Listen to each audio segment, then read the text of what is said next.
प्रदोष पड़ रहा है और बाबा की कृपा है आप पर। जो ये प्रदोष के दिन यदि आपको कहीं से शमी पत्र मिल जाए, प्रदोष के दिन यदि कहीं से आपको शमी पत्र मिल जाए और प्रदोष काल में, प्रदोष का जो समय होता है, शाम का जो समय होता है प्रदोष काल, 4 प्रदोष 5 प्रदोष आप कर देखिएगा कि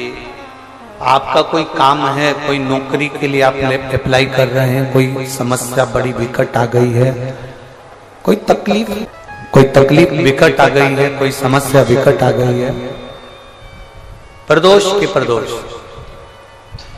प्रदोष काल में अगर एक शमी पत्र भी आप घर के शिवलिंग को, अब ये करने के लिए आपको मंदिर के शिवलिंग नहीं जाना, अपने घर में जो शिवलिंग, चाहे वो स्फटिक का हो, पारद का हो,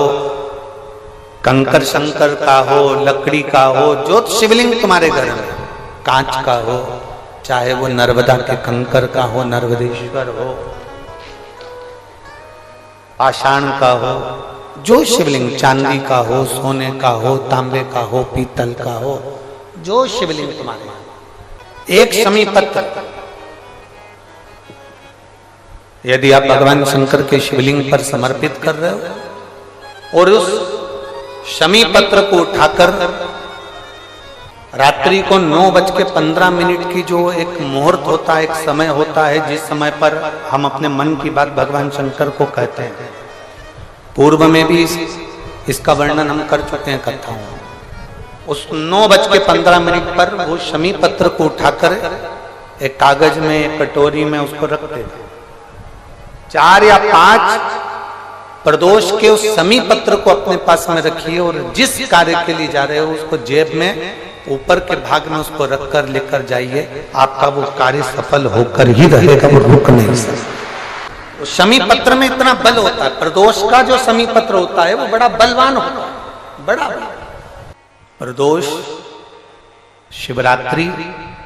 सोमवार की अष्टमी, प्रदोष भी हर महीने आती है, शिवरात्रि भी हर महीने आती है, सोमवार भी हर महीने 2, 3, 4, 5 पड़ी जाती है। सोमवार की अष्टमी जरूर साल भर में 4 या 5 आती है। सोमवार, प्रदोष, शिवरात्रि, सोमवार की अष्टमी, ये वो तिथियां हैं, ये वो वार हैं। अगर कोई भूल से भी शंकर भगवान के शिवलिंग का निर्माण करता है या अपने घर में रखे हुए शिवलिंग पर शमी पत्र को समर्पित कर देता है तो जिंदगी में उसका बाल बांका हो ही नहीं सकता। प्रदोष के शमी पत्र में बल होता है, प्रदोष के शमी पत्र में। एक दिन शाम का समय, प्रदोष का दिन, प्रदोष काल, भगवान देवाधिदेव महादेव माँ जगतजननी पार्वती जी के साथ में भ्रमण करते। देखिए, अगर प्रदोष का व्रत नहीं कर सकते, प्रदोष के दिन आप व्रत नहीं कर सकते, मान लो आपसे भूखा नहीं रहा जाए, प्रदोष का व्रत नहीं कर सकते, प्रदोष के दिन आप भूखे नहीं रह सकते, मंदिर भी नहीं जा सकते, दिया भी नहीं लगा सकते, तो शिव महापुराण की कथा कहती है कि प्रदोष के दिन, प्रदोष काल में अपने ही दरवाजे के पास देवाधिदेव महादेव का स्मरण कर लक्ष्मी की वृद्धि के, कार्य सिद्धि के, संपदा को प्राप्त करने के लिए आप अपने ही दरवाजे के पास एक दीप लगा सकते हैं। कौन से दिन? प्रदोष। उससे 1000 गुना शिवलिंग में बल की प्राप्ति होती है।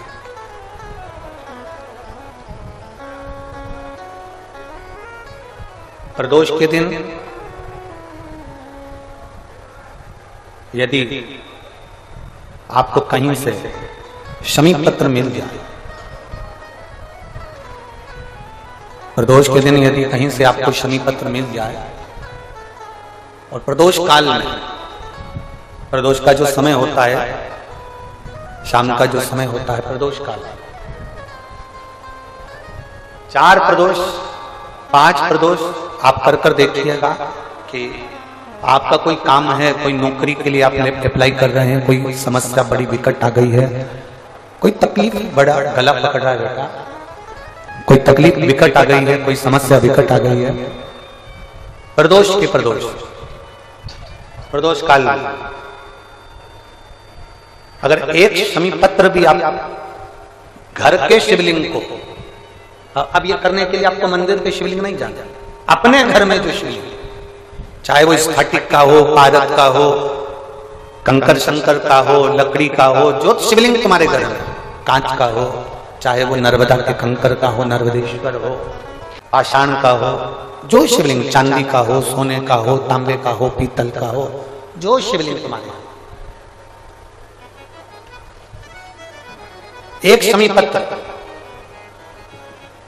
यदि आप भगवान शंकर के शिवलिंग पर समर्पित कर रहे हो और उस शमी पत्र को उठाकर रात्रि को 9:15 की जो एक मुहूर्त होता है, एक समय होता है, जिस समय पर हम अपने मन की बात भगवान शंकर को कहते हैं, पूर्व में भी इसका वर्णन हम कर चुके हैं कथाओं में। उस 9:15 पर वो शमी पत्र को उठाकर एक कागज में, एक कटोरी में उसको रखते हैं। 4 या 5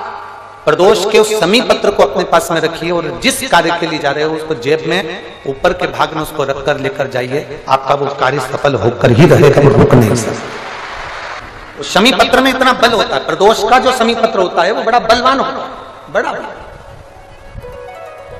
किसी भी प्रदोष के दिन, प्रदोष काल में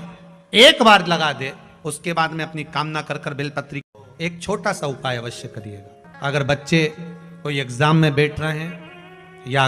कंपटीशन एग्जाम है या नौकरी के लिए अप्लाई कर रहे हो, मान लो 4-6 महीने से बैठे हो, 8 महीने से बैठे हो, सर्विस नहीं है, नौकरी नहीं है, तो एक छोटा सा उपाय अवश्य करिएगा शिव महापुराण का। महाराज बेलपत्री के पेड़ के नीचे विराजमान होकर, बेलपत्री के पेड़ के नीचे जिसको नौकरी के लिए या एग्जाम में बैठ रहा है वो जल चढ़ाए, बेलपत्री के पेड़ के नीचे थोड़ा सा दूध चढ़ाए, फिर जल चढ़ाए और अपने राइट भाग में घी का दिया और अपने लेफ्ट भाग में तेल का दिया। किसी भी प्रदोष के दिन, प्रदोष काल में एक बार लगा दे, उसके बाद में अपनी कामना कर कर बेलपत्री के पेड़ के नीचे धोख लगाकर प्रणाम कर कर आ जाए और चले जाए इंटरव्यू के लिए, बाबा उत्तीर्ण करा ही देगा, नौकरी दिलाए। जिस दिन रविवार की प्रदोष पड़े उस दिन एक लाल वस्त्र में पीली सरसों रखकर और उसके अंतर्गत कुछ भी, एक या तो बमुल का कांटा ना मिले तो गुलाब का कांटा ही उसके अंतर्गत रख लीजिए। और मान लो कोई काम ऐसा है कि उसमें पैसा तुम्हारा आ ही नहीं गया, बहुत घाटे पर घाटा जा रहा है, नुकसान बहुत हो रहा है और कोई काम हो ही नहीं रहा, तो महाराज जिस दिन रविवार की प्रदोष पड़े उस दिन एक लाल वस्त्र में पीली सरसों रखकर और उसके अंतर्गत कुछ भी, एक या तो बमुल का कांटा ना मिले तो गुलाब का कांटा ही उसके अंतर्गत रख लीजिए और उसको शिव मंदिर का स्मरण कराकर शंकर भगवान का नाम लेकर रू भैरव, कौन सा भैरव है उसकी भी कथा भी आने वाली है कि दारुक नाम के राक्षस का संहार करने के लिए जब माता अवतार लेगी तब शंकर भगवान बच्चे का रूप रखकर रोएंगे, तो शिव जी का एक नाम होगा रू भैरव। ये भैरव कहां पर रहता है, तो कहा ये शमशान में रहता है। कहां रहता है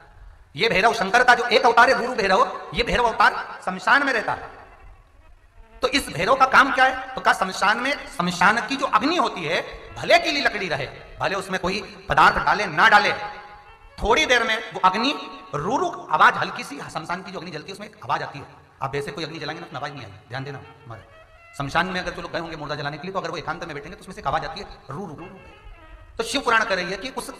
सरसों को, कांटे को रू भैरव का नाम लेकर जिस व्यापार जो नहीं चल रहा है, दुकान जो नहीं चल रही है, उस दुकान के सामने, उस व्यापार के सम्मुख में उसको जला दिया जाता है। ये करा जाता है रवि प्रदोष के लिए। महाराज कौन से प्रदोष? रवि प्रदोष के, जो सुख का भान कराती है, व्यापार की उन्नति के लिए, समृद्धि के लिए, लक्ष्मी के लिए इसका प्रयोग किया जाता है। तो यहाँ पर दारुक नाम का जो असुर है, दारुक नाम का जो राक्षस है, उसका एक ही कहना है कि मैं मरूं, मना नहीं है ब्रह्मदेव पर, वो मरने का। नंदी का एक पांव जो ऊपर होता है, आप लोग दर्शन करे होंगे शंकर जी के मंदिर में नंदी के, तो नंदी का एक पांव उठा हुआ होता है, एक पांव नीचे की ओर होता है। हड्डी से जुड़ा हुआ रोग, नेत्रों से जुड़ा हुआ, मस्तिष्क से जुड़ा हुआ कोई रोग रहता है तो एक नीले कलर का फूल आता है महाराज, उस फूल में हल्दी डालकर गुरुवार का प्रदोष पड़ने पर जो नंदी के पांव के पास समर्पित कर देता है महाराज, उसका रोग धीरे धीरे समाप्त होने लगता है। लिंग पुराण कहती है कि नंदीश्वर भगवान के सामने जो पुष्प समर्पित करा जाता है उसको, ये तो लिखा था स्कंद पुराण और शिव पुराण, लिंग पुराण कहती है जो फूल आपने समर्पित करा उसको लाकर पानी की बाल्टी में डालकर आप स्नान भी कर सकते हो, उससे भी हड्डी के जितने रोग होते हैं उसमें आराम लगने लगता है। जैसे कहीं शरीर नहीं चल रहा, हाथ झुंड पड़ रहा है, हाथ काम नहीं कर रहा, हाथ में झुंझुनी आ रही है, कंपन आ रहा है, जैसे मान लो कोई चाहे वो शनिचरी प्रदोष हो, चाहे रविवार की हो, सोमवार की हो, मंगल की हो, बुधवार की हो, गुरुवार की हो, शुक्रवार की हो, शनिवार की हो, कोई भी वार की हो, पर वैशाख महीने की प्रदोष, प्रदोष काल में शाम का समय सूर्य